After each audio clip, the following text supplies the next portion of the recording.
Welcome to Keep It Humane, the podcast, where we talk about animal control, shelters, and animal welfare, and the people doing the work. With your hosts, Ashley Bishop. And sometimes Ashley Bishop. And Daniel Ettinger, helping people help animals. All right, welcome back to another special episode. I feel like this is going to be a really special, exciting episode of Keep It Humane, the podcast, brought to you by none other than the Cat Tattoo Challenge, or the Cat 2 Challenge, where you can get the funny, crazy cat stickers off of our website, keepithumane.com. Also, I'm really excited to announce I finally got the module 2 done. So first rough draft, I would say, or mini draft of the certified animal control professional. It's done. So now I have, actually it's not done because I haven't sent it to you or a few of the other people that I have to peer review it. But I have to just finalize now the test questions. So for module 1, there's 40 test questions. And I don't know, should I do 80, Bishop? I'm probably only going to do like 50. I'd keep it the same with whatever you have on the other one. Yeah, I'll probably do 50 for module 2. So I'm just in the process of getting all those questions formulated and then put in the e-learning platform. So check all that out at keepithumane.com. Brought to you by keepithumane.com. I just love saying that. Also, it's our last week of being alternating bishops. It's not even alternating bishops because you're always here. It's the sometimes Wisconsin bishop. This is her final week working in the steel mill. She's been making steel for car frames and whatever else, bridges. But she'll be back with us full time next week. So we're excited to get her back on a full time basis. Yeah. So how are you? Good. The weather in Texas, as I always complain, is ridiculous. Like it's been like 100 degrees, and then yesterday it was like 80, and then we got a bunch of rain, and it was humid. But yeah, we're good. We're good. I'm tired. My heart broke a little bit last week because one of my staff members was like, I barely have seen you in the last 2 weeks. And I'm like, sorry. I'm like, I've just been pulled in meetings and meetings and meetings after meetings for our new facility. So it's just, we're getting to the nitty gritty of things, and it's just, I'm just trying to stay hopeful, but it's really hard. So we're just trucking along. We'll see what everybody has to come up with at this point, because we're getting down to the nitty gritty on the budget, and it's gonna be really tough. You got this though. You're built for this. I'm trying so hard. I'm trying so hard. I'm so thankful. First off, I'm so thankful that our city is allowing us to go on this adventure.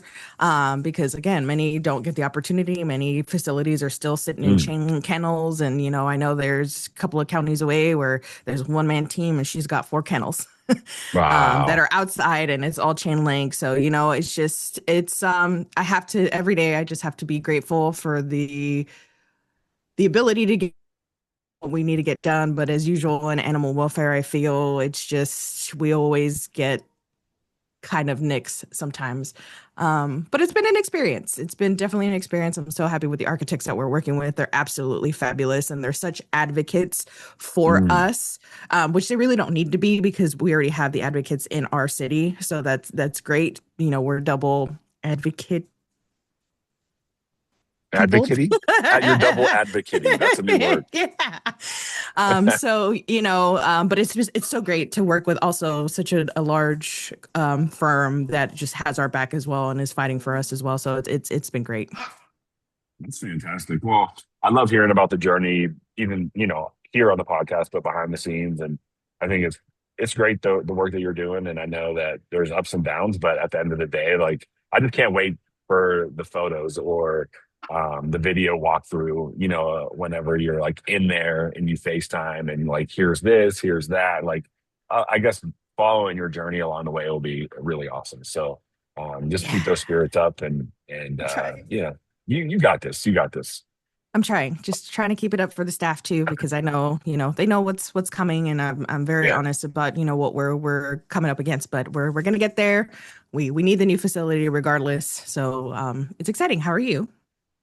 I am absolutely wonderful. If you can tell, if you're watching on YouTube, Spotify, and I don't know if it's live yet, but I think Apple Podcasts has video, or it's bringing video soon.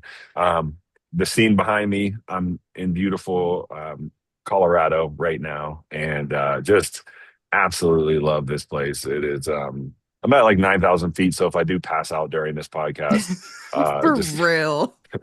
that's For why. real. However, it's just it's amazing. So just enjoying the rest of this trip here. I'm excited to get this podcast out there to the people. We put a little tease out last week that we were going to interview Kim about her blog that she wrote about bullying, and I think a lot of people really gravitated to what the blog talked about. And so I think without further ado, I think we should introduce Kim Alboum, who is the director of field operations with, let me see if I can say all this right, BISSELL Pet Foundation.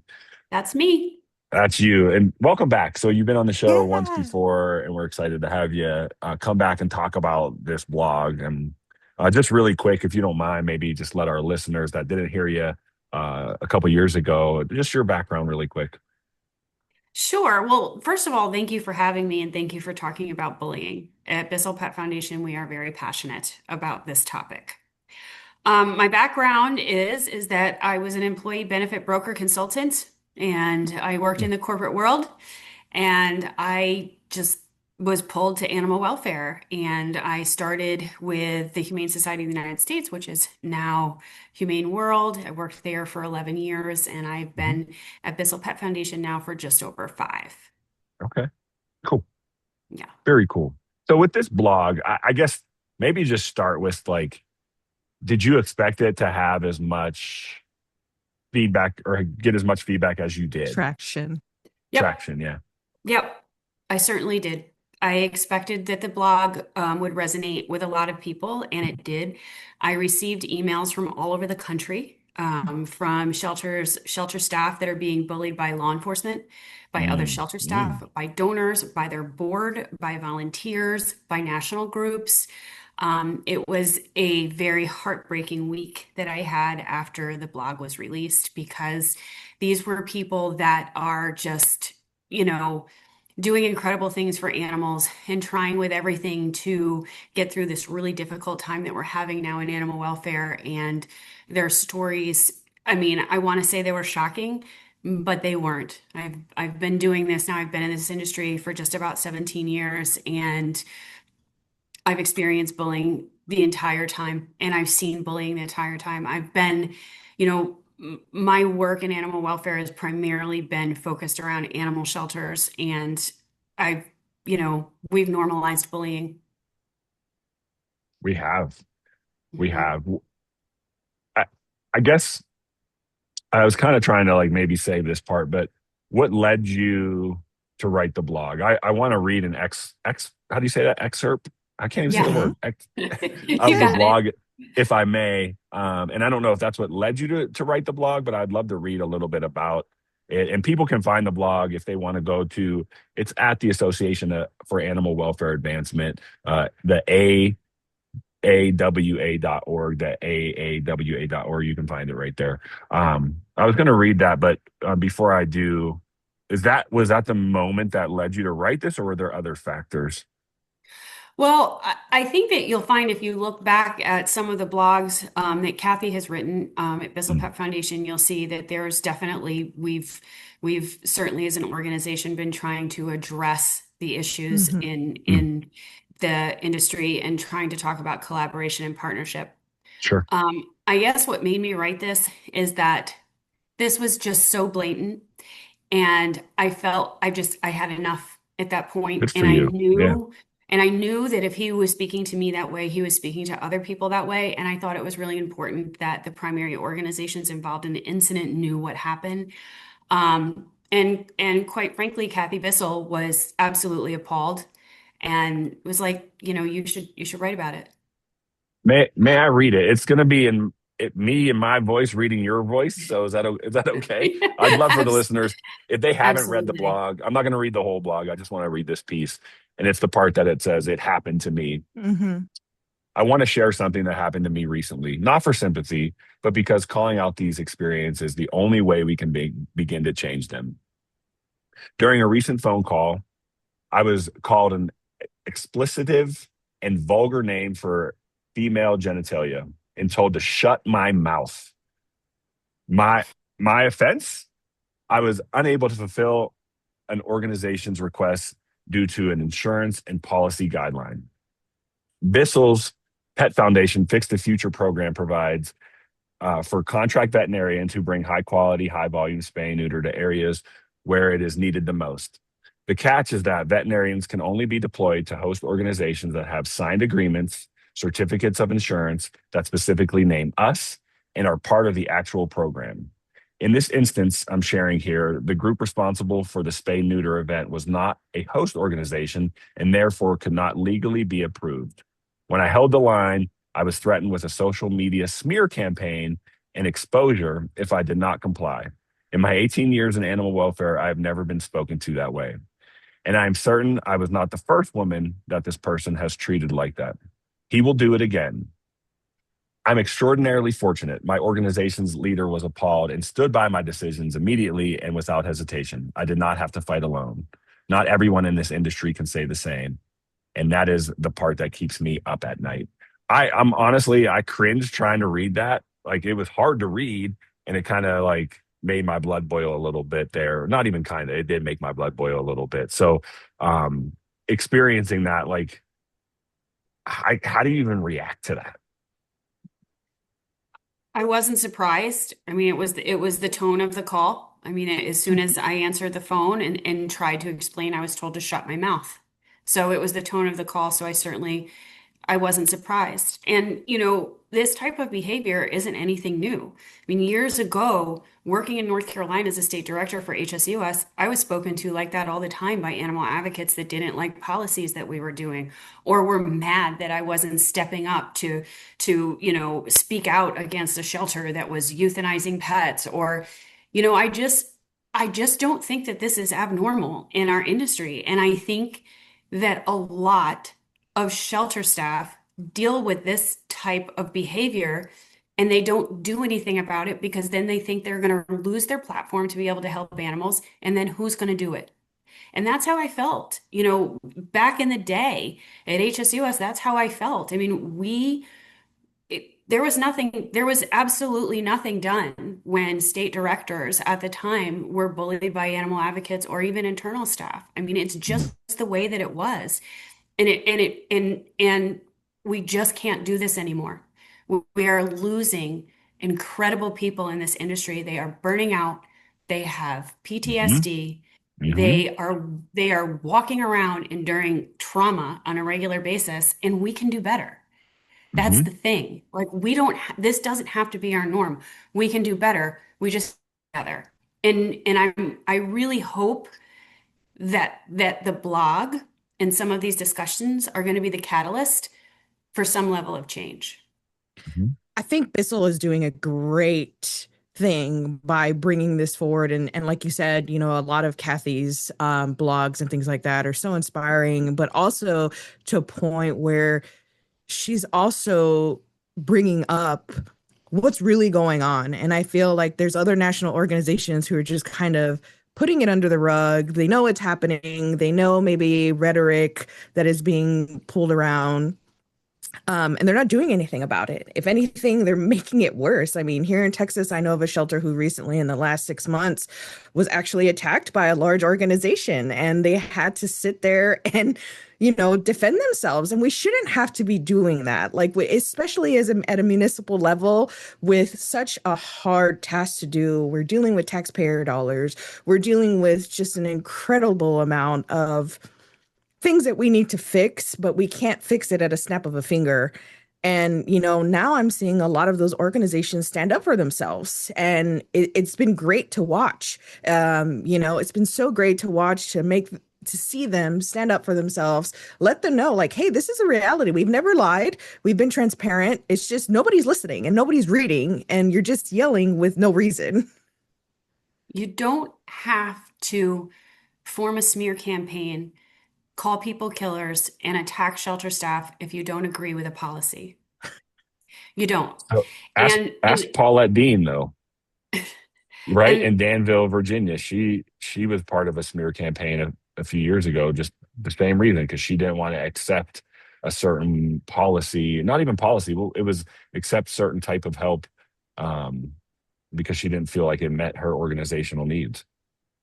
Yeah, and it's devastating. And you know, we can disagree on policy. I mean, a perfect example is right now we are working with an organization that doesn't do TNR, and they're euthanizing a lot of cats every year. And this is something that, at Bissell Pet Foundation, we're just not comfortable with that, right? Because, I mean, we do an enormous amount of TNR through Fix the Pixar, yeah. Kathy has her farm clinic in Michigan where she is personally there doing TNR, with the veterinarians. So it's something that's important to us. And this organization is also a Fix the Future host. And we've been getting quite a bit of feedback on it. And so it's run by law enforcement and it's a large municipal shelter. And so did we do a smear campaign? No. Kathy sent an email and said, "Can we just have a conversation about this? I Can we love talk that. about it?" Yeah. So she, did a fantastic email, talked about the benefits of TNR, talked about, the population management, disease management, all the things that go with it, and said, it's very hard for us. We're not going to be able to continue to support you as a Fix the Future host because this goes against our policy. But we will fund it if you want to do TNR. We will support you in any way. We will help you with groups. We'll do, whatever you would like us to do. Now, the leader of this shelter, who is law enforcement, said no. Mm. He's not Did they interested. give a And did they give a why? yep, he's concerned about wildlife. And there's nothing that we could say or do to change Mm. that. And so we're going to, taper them off. We are going to stop funding, but we're not going to stop having these conversations. We're not going to conduct a national smear campaign. Kathy Bissell will not give up. She will continue to work on this and she'll continue to provide information to this person. But think about the people, the staff in that animal shelter. You know as well as I do that there's staff in that animal shelter that would love to have a TNR program. They don't want to be Sure. euthanizing these cats. It's heartbreaking for them, but it's their leader that is making this decision and there's nothing they can do about it. Smearing that shelter is just, it's not the right thing to do. And it affects everybody in there. So even as you just mentioned, they may agree with you that there should be a TNR program, but their leader doesn't. But then they get dragged into the smear. Right. I have a brief example of that. I wasn't working there at the time, but a place that I used to work, which was Denver, the Denver Animal Shelter. I don't know the full story, and I'm not going to get into like the minutia of it. But they had a dog that I believe bit for a second time. This dog bit a child, I believe, in the face. So it wasn't just a minor bite. The owners initially surrendered the dog, and they were told the dog would be euthanized due to its behavioral history.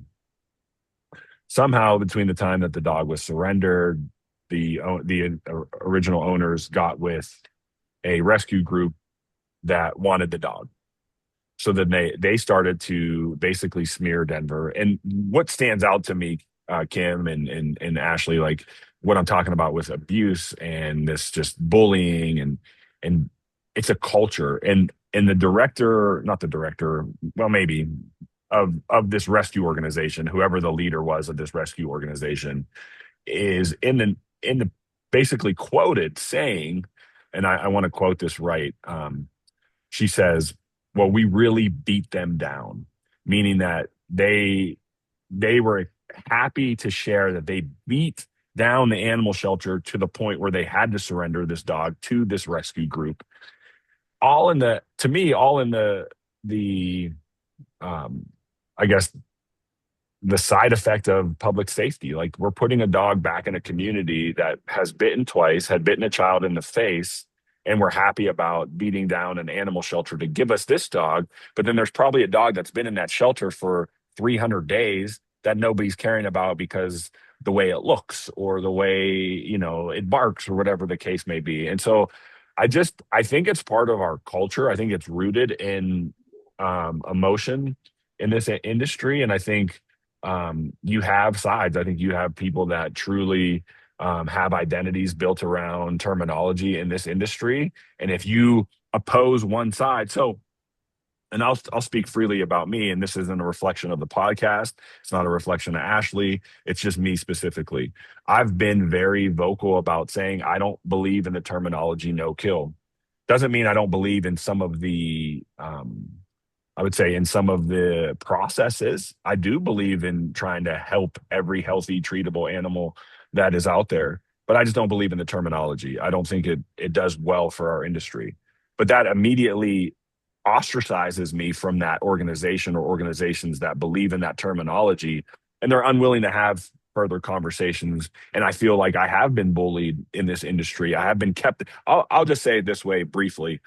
I have been kept away from speaking at conferences because of that, because maybe that conference has been funded by larger organizations that believe in that ideology. Yeah, we don't have to, national organizations don't have to fund shelters and other organizations that don't, agree with their philosophies and policies.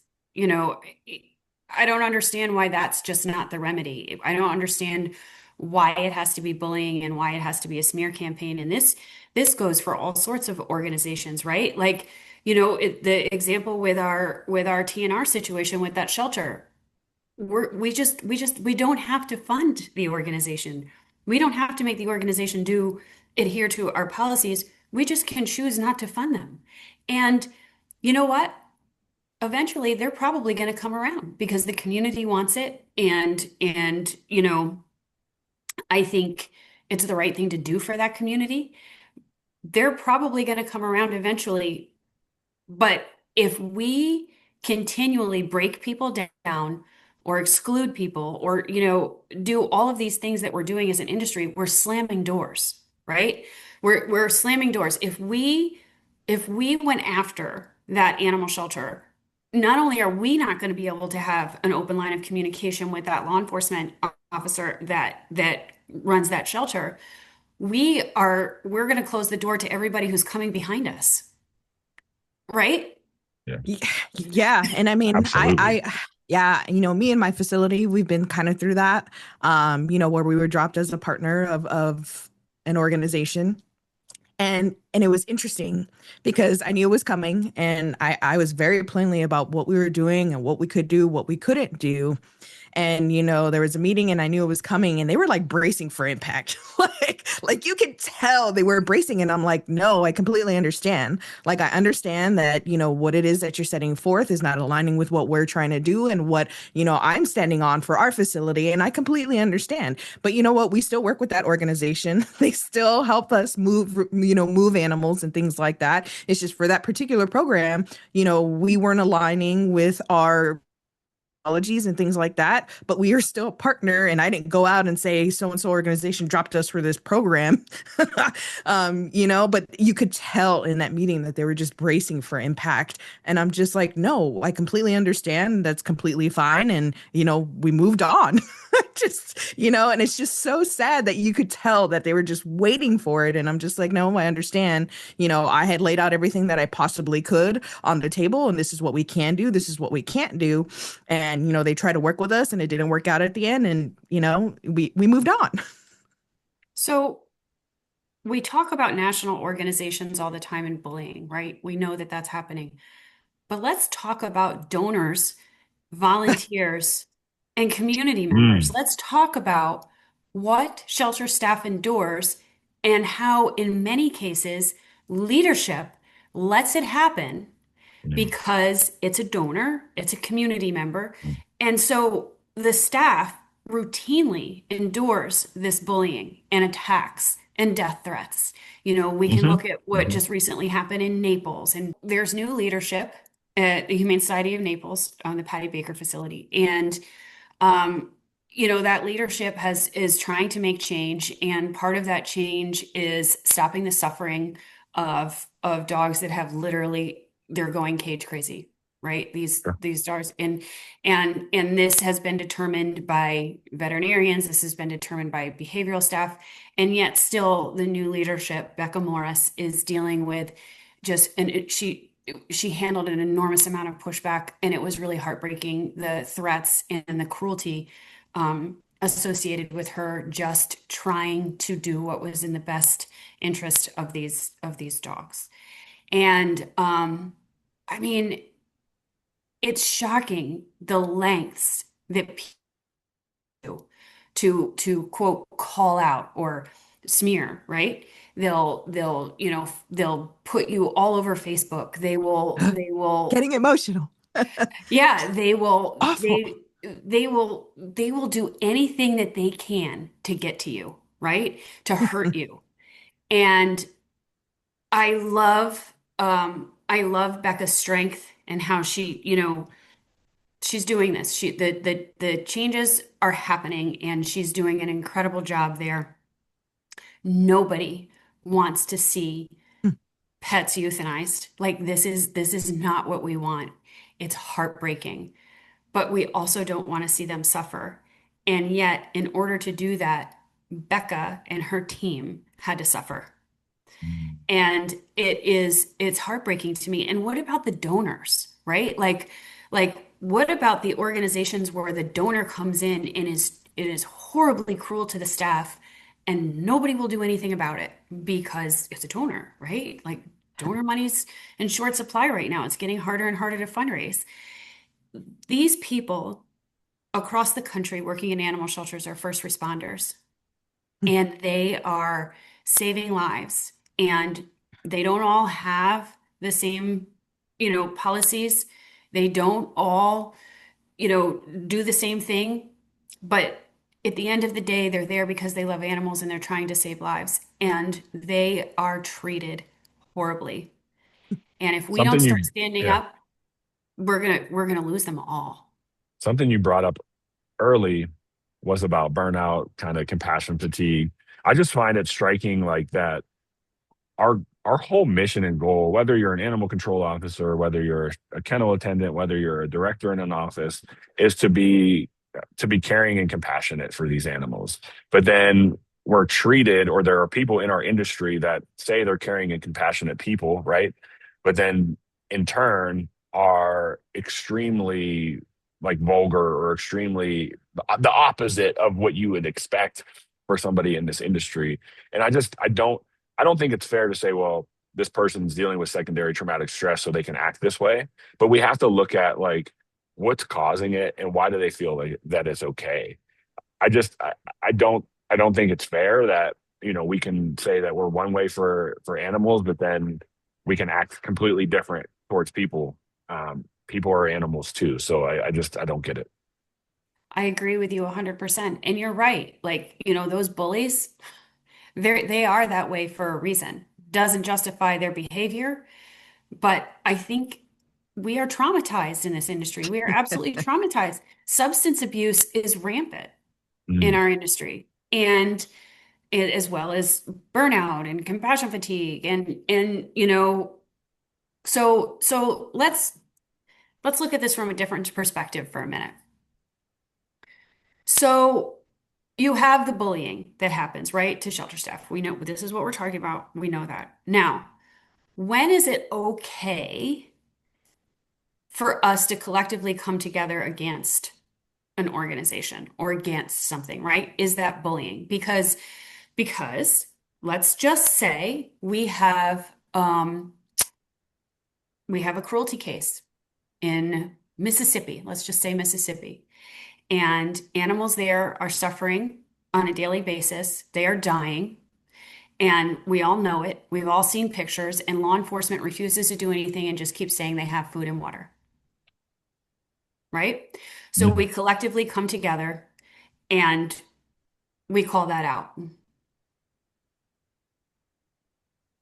Then you have the animal shelter that doesn't want to do TNR because their leadership doesn't agree with it and feels that it kills wildlife and is adamant about that. So is it okay to collectively come together and call out that animal shelter? Like No. where do we like right? So where do we draw the line and how do we do that? And I'm love to hear your thoughts on that because I think the scenario number one, I think is part of how we normalize this. right? That's what we did as animal advocates. I mean, my goodness. I've done it a million times with animal advocates. We've come together to stand up against a county, an agency. Animals were truly suffering, and it was egregious. And love to hear your thoughts on that. We're going to leave you with Kim's question and we'll answer it next week. In part 2, we'll share our thoughts, dive deeper into the issue of bullying and animal welfare, answer some of the questions you submitted, and even ask AI what it thinks about this topic. Trust me, you won't want to miss where this conversation goes. Until next time, help people, help animals.